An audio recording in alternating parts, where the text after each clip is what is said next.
Hey, Dad, how awesome is the king? Oh, he's awesome with a capital A. Is he even awesomer than you? You betcha. Your old man doesn't hold a candle to the king. Gee willikers! Well, is the king even awesomer than my school principal? Huh. That's a tough one to call. I think that they're both equally awesome. Really, Mom? So the king and my principal are like the same?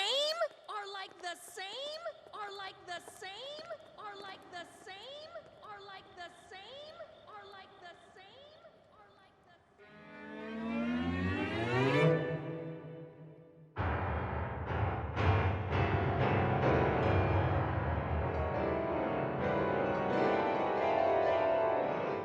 Touch My Katamari brings a smile to my face. It's a silly game meant to be lighthearted fun. It does a good job of that, barring a questionable DLC practice.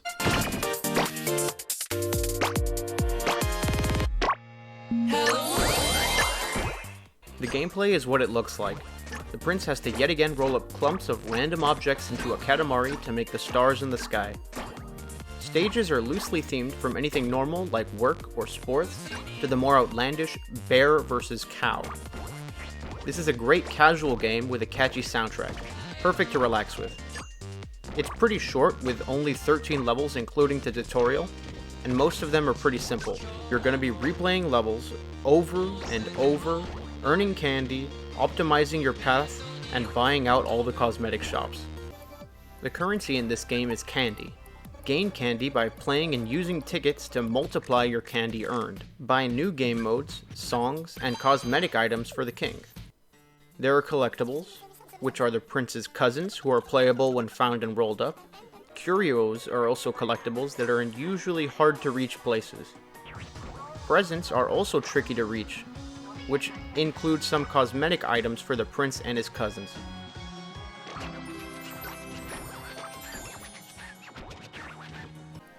When you find collectibles on a level, you'll get a candy bonus. Sometimes a Phantomasi will spawn, which is the heart's desire of all Katamari fans.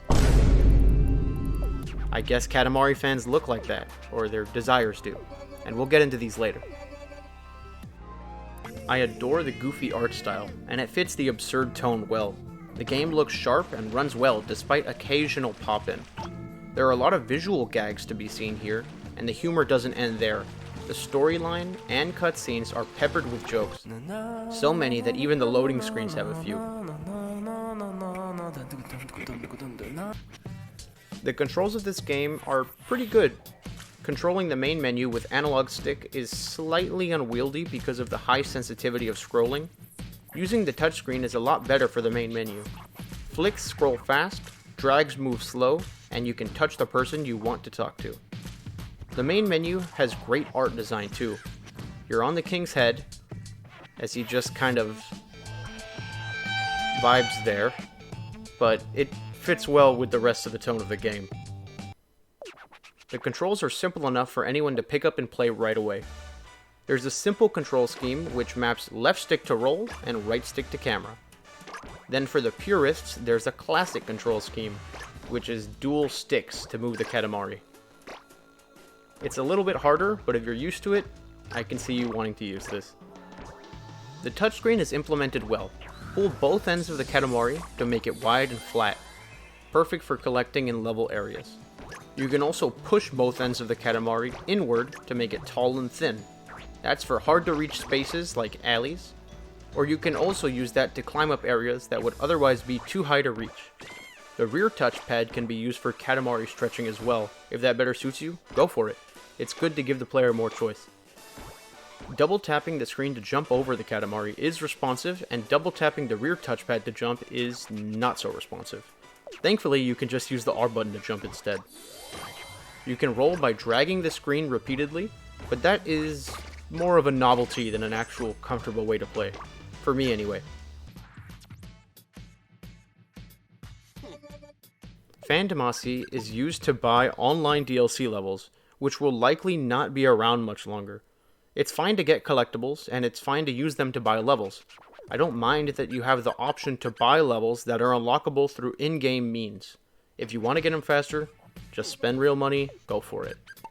But when it seems like it's weighted towards excessive grinding to get the extra content, then it's soured a little bit, in the same vein as the whole Star Wars Battlefront 2, I have to play 7,000 years to get Darth Vader thing. That whole most downvoted comment of all time Reddit thing. Just EA things, you know? There are 13 levels, like I said, including the tutorial, and 9 DLC levels. That's a lot of locked off content. But if you keep reloading over and over, you can get efficient at grinding Phantomosies to unlock DLC levels for free. This game has not found a balance between grinding and just enjoying the game and getting rewarded for doing so. Finally, most importantly, unlocking 9 extra levels in this 13 level long game. I'm going to keep hammering that in because that is a lot of DLC for a very short game. First, download the free levels from the PSN store on the Vita before it goes away, poof, forever, who knows when. Then collect 10 Phantomosies to unlock each level. To get the Phantomosies, launch a level, and maybe if you're lucky, the king will tell you that one spawned in on the map, so you have the chance to get it. Okay, check this out. The method for grinding to unlock DLC levels, not fun. Reload over and over and over until you have the chance to get 1/10 of the currency you need to unlock one level. It's needlessly difficult, but it's not because it's actually hard, it's because you have to keep reloading until one spawns. Start up a podcast, and then reload the cleaning level on Katamari drive mode over and over, and over and over, and over and over 90 times, until a Phantomosi spawns and you can get all of them. Annoying, in a word, but at least it's possible to play the levels for free if you download them before the store goes down forever. Especially since the DLC almost doubles the length of an already short game. The game is not long. Getting the DLC levels for free, that's cool. Thank you. But this is way too much grinding. It's better than paying for the levels, sure, but you just end up paying with your time instead. And it's not paying with your time doing something fun either. It's monotonous. Some fun alternatives could be beating par times or Katamari sizes of developers, getting perfect scores on each level, finding all the collectibles, buying out a cosmetic shop, getting all the trophies, just 100%ing the game, you know? Unlock the levels by progressing in the game. That'd be nice. But that's not how it is. I would feel more inclined to unlock the DLC levels if it was a challenge to unlock them, not a chore. It's an overall chill, fun, nice game. King of All Cosmos is there. He's showing off how unpredictable and silly one can be. You'll pass the time with this game, usually be smiling. It's a lot of absurdity, a lot of visual jokes. I like this game, and I go hard on iffy DLC practices because I want to see better in the video game industry. Give this one a play, and to close, the game said it best. To everyone who enjoyed Touch My Katamari, thank you to all the people who had fun rolling, and even those that got bored with it. The prince, the king, the queen, and all the cousins had fun spending time with you. When things get tough, just remember the prince. The thought may just bring a smile to your face. From Professor Katamari 2. P.S. Don't buy too many Phantomosies. It actually says that. Thanks for watching.